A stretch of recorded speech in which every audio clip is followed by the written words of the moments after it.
Hello बच्चों, good morning. मैं आज आपको महान कवि तुलसीदास जी के बारे में बताना चाहती हूँ। उनके जीवन परिचय के बारे में आपको समझाना चाहती हूँ। तो आप जो है जुड़ जाइए और आप मेरे इसको ध्यान से सुनिए। तो आज हम तुलसीदास जी का जीवन परिचय पढ़ रहे हैं। तो सबसे पहले हम तुलसीदास जी के बारे में बताते हैं कि इनका जन्म जो है सन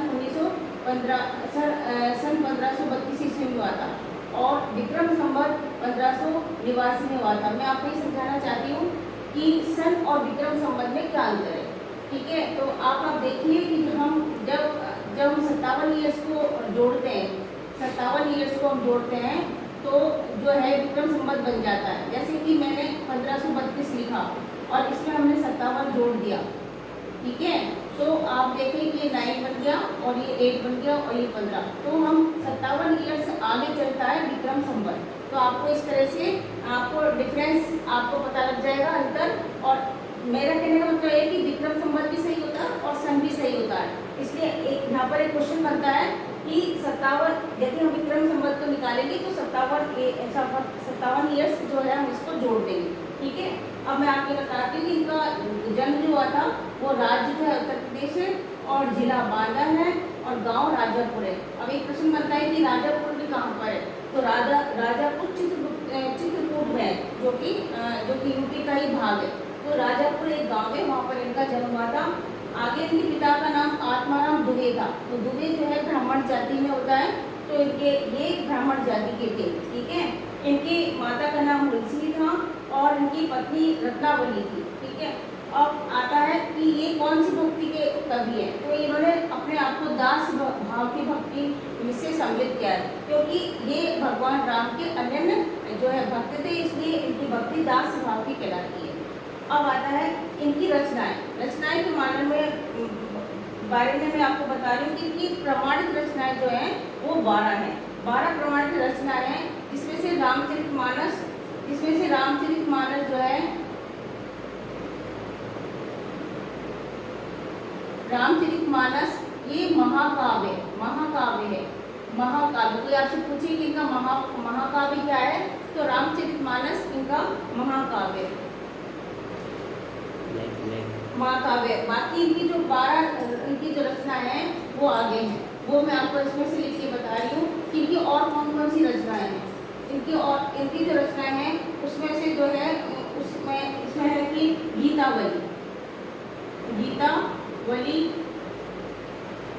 विनय पत्रिका, ठीक है, रत्नावली और इनकी जो कविता, और इस तरह से इनकी जो है 12 प्रमाणित रचना है जिनको भी प्रमाणिकता मिली हुई है। ठीक है, महाकाव्य जो ये रामचरितमानस है, ये महाकाव्य, इसमें भगवान राम के चरित्र के बारे में पूरे बचपन से लेकर के और इनकी पूरी अवस्था तक की इनकी जानकारी मिलती है। इसलिए रामायण जो रामचरितमानस है इसको 7 भागों में बांटा गया है। 7 भाग के अंदर रामचरितमानस को 7 भाग के अंदर बांटा गया है। वो मैं आपको सीक्वेंस से आपको लाइन से बताती हूँ कि कौन कौन से 7 भाग हैं इसके। सबसे पहले आता है इसके अंदर बालकांड। सबसे पहले इसमें आता है बालकांड, पहले नंबर पे आता है। दूसरे नंबर पे आता है अयोध्या कांड, दूसरे नंबर पर अयोध्या कांड है। और तीसरे नंबर पे आता है अरण्य कांड। कांड माने सोपान भी होता है, कांड को सोपान भी कहते हैं। चौथे नंबर पे आता है किष्किंधा कांड। किष्किंधा, आप देखें सही से लिखने में गलती नहीं करें। किष्किंधा कांड।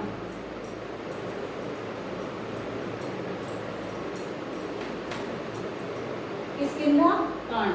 और 5वें नंबर पे आता है जो घर घर में किया जाता है, वो है सुंदरकांड।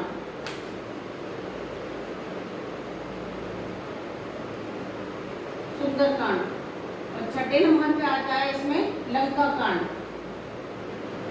आप इसको क्रम से याद करें। और 7वें नंबर पर आता है, 7वें नंबर पर पहला आता है बालकांड, दूसरा अयोध्या कांड, तीसरा अरण्य कांड, चौथा किष्किंधा कांड,